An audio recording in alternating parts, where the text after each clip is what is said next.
January. And that's coming on right now, here, pretty soon with Jay Miller. He'll be teaching it. If you can get him, it's the best. Limited to about 12 people, so try.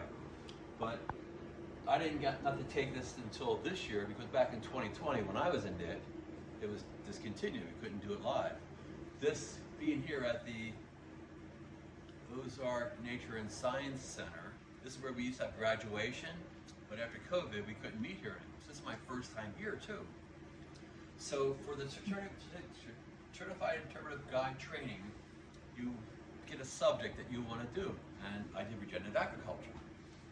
Back in 2020, the movie Kiss the Ground came out, right? I watched it, and at the end they had an offer for soil advocate training online. So I did that, and I became aware of things that I never knew of before. And I'm trying to make other people aware of it now. So I came up with a benefit tree. This is my idea, right? When I talked to Finnegan Makepeace, he's the co-founder of the movie. In fact, in 2021 at the IRWP, I hosted the movie for Master Naturalists, and we paid to have him come out and do a QA with us on Zoom, right? But when I told him I was doing this, I showed him, he said, don't do number 10, Curtis. If you do that first, you're gonna lose everybody. So I'm not gonna do that big, juicy number 10 food there for you. Let me go down a little bit. But at the end, ask me about that and you'll agree with him, I think. Number 7. All right, number 7, it's money. Everyone likes to talk about money, right? But this is farmers' money. When you learn about regenerative agriculture, you learn about farmers' welfare. That farmers have one of the highest suicide rates of any category in the world, not just the country. That agriculture is one of the most hazardous occupations you can do, but they never get no publicity like everyone else does. And that right now, it's the biggest exchange of wealth this country's ever seen. Farmers are retiring, but their children don't want to take up farming. And after all the other things, you can wonder why. So they're selling out to big ag or to home developers and everything like that. When you learn about regenerative agriculture, you learn about farmers. You want to get to know who your farmer is and support your local farmer. Number 6. Oh, it's money again. This time it's your money. Food inflation. Why is food so expensive? Arkansas is an agricultural state. We have so much food insecurity here. That's not right. The United States of America used to be called a breadbasket. How come we have so much food insecurity in America? How come there's so much food insecurity in the whole world? It's not rocket science. When you learn about regenerative agriculture, you learn that you can do something about that. Number 5. Oh, this one's really important. But you got to be 18 years of age. You got to be registered to vote. You got to vote. Now, Master Naturalists, I'm not allowed to get political. I'm not getting political now. But if you don't know what the Farm Bill is, shut up, sit down, don't do anything. Because you can vote and change all this. Senator Bozeman, our state senator, is the ranking member on the committee. The Farm Bill is something that happens every 5 years. And it's happening right now in 2023. You can find out through this convenient QR code that'll give you information about the Farm Bill. Yes, a Kiss the Ground little petition will pop up you can sign, but you don't have to do that. You can just do that and then find out about, just learn about the Farm Bill. Now you know what the Farm Bill is. This is like, when you want to do something, stamp your feet and cry, vote.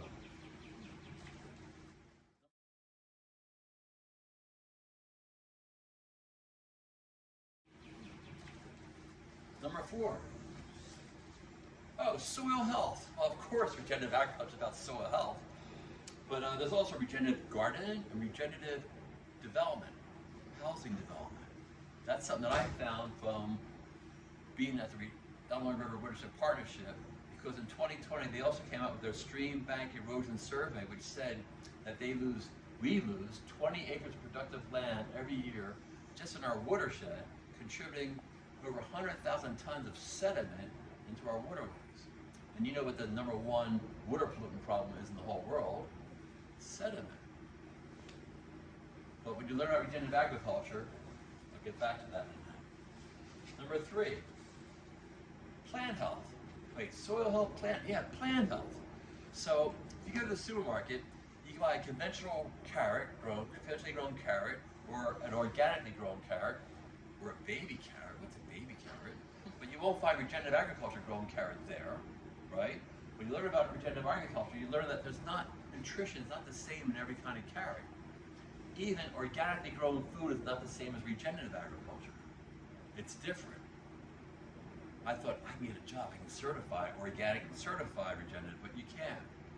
You have to trust your farmer, know your farmer. When your farmer says, come to my farm, look. That's why you need to be local. 9 out of 10 fruits, nuts, and vegetables come from a different country. How can you know who your farmer is? Number 2, animal health. Wait a minute. Soil health, plant health, animal health, our health. I bet every one of you takes some kind of a vitamin or a mineral supplement. Am I right? You shouldn't. Oh, of course you don't. You shouldn't be. You should be getting your food, your nutrition from your food. When you learn about regenerative agriculture, you learn about that. You start questioning that. The gummy vegetables, the gummy fruit. That's not food. Like Tang's not orange juice. You're too young to know what Tang is. Animal health. Okay, animal health. You do? You know what? Because went to the moon, right? Or into space. That's why I get famous, right? Animal health. That's bad.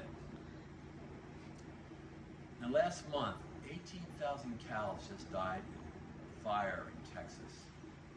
18,000 cows. How can that be? With animals and the global warming thing, they say cows burping causes CO2. Well, what, wasn't there that many buffalo walking around, burping and farting and all that, right? But the difference was those buffalo were eating, pooping, and roaming, eating, pooping, and roaming, eating, pooping, and roaming, right? Cows don't get a chance to do that. They're like, so, 18,000. So the low-hanging fruit, my one that I can do because I'm so easy, flooding. Remember, IRWP said we lose 20 acres of land just to, I say the developments happen in Northwest Arkansas, right? That a plow is the same as a bulldozer. A farmer's plow and a bulldozer doing a housing development. So, but I can't picture that 20 acres of land. It's not 20 waterfront homes, but the USDA has been saying for years, and when you learn about regenerative agriculture, they've been saying, the USDA has been saying that we lose 4 acres of topsoil per year, per acre per year from plowing. And how much is that? Well, a little research, it's that thick. The thickness of a dime. And if you plow it, if it's bare, it'll blow away, right? If it rains, it washes away. Topsoil. Well, suppose your grandfather has been farming for 25 years. It's that much. That's your grandfather farming 25. Oh, don't break. Oh, thank you. I love crazy glue. But suppose your father has been farming for 25 years. It's that much topsoil, right?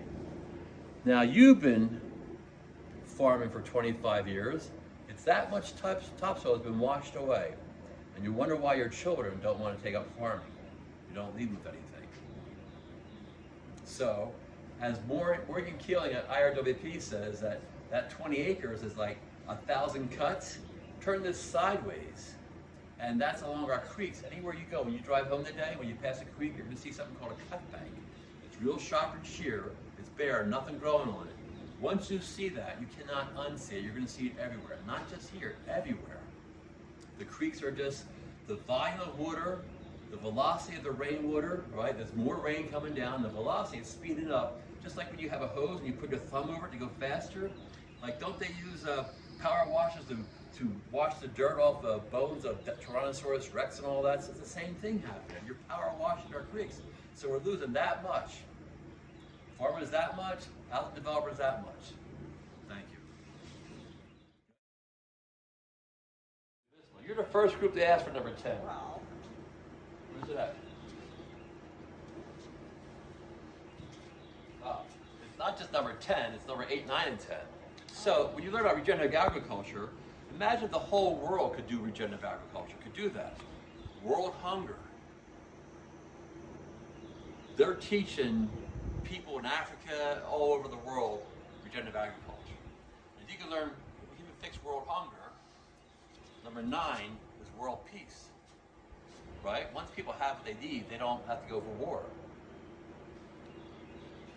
Number 10, global warming. All that CO2 gets sequestered.